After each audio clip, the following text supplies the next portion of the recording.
ফুটবলের দেশ হিসেবে পরিচিত ইতালি এবার খেলবে টি-20 ক্রিকেট বিশ্বকাপে। আর এই ইতিহাস গড়ার পেছনে রয়েছেন এক অস্ট্রেলিয়ান জো বার্নস।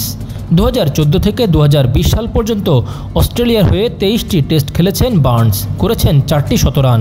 কিন্তু জাতীয় দলের বাইরে ছিটকে পড়েন খারাপ ফর্ম আর প্রতিযোগিতার কারণে। 2024 সালে বড় এক ধাক্কা খান তিনি। প্রয়াত হন তার ভাই ডোমিনিক। সেই শোকই জীবনের মোড় ঘুরিয়ে দেয় বার্নসের। সিদ্ধান্ত নেন পরিবারের শিকড় ইতালির হয়ে খেলার। বার্নসের পরিবার ইটালির ক্যালাব্রিয়া অঞ্চলের। তার ভাইও খেলতেন ইতালির ঘরোয়া ক্রিকেট। ভাইয়ের স্মরণে বার্নস বেছে নেন 85 নম্বর জার্সি, যেটি পরতেন ডোমিনিক। অধিনায়ক হয়ে তিনি বদলে দেন ইতালির ক্রিকেট।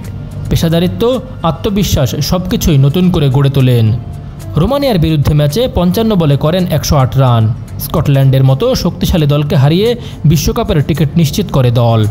প্রথমবারের মতো ক্রিকেট বিশ্বকাপে জায়গা করে নেয় ইতালি। ইতালির হয়ে খেলা আমার কাছে ক্রিকেটের চেয়েও বেশি কিছু। এটা আমার পরিবার আর ঐতিহ্যের প্রতি শ্রদ্ধা। ভাইয়ের স্বপ্ন বাস্তব করে আজ ইতিহাস গড়েছেন জো বার্নস। ক্রিকেট বিশ্বে এবার থাকবে ইতালির নাম, আর তার পেছনে থাকবে এক হৃদয়ের গল্প।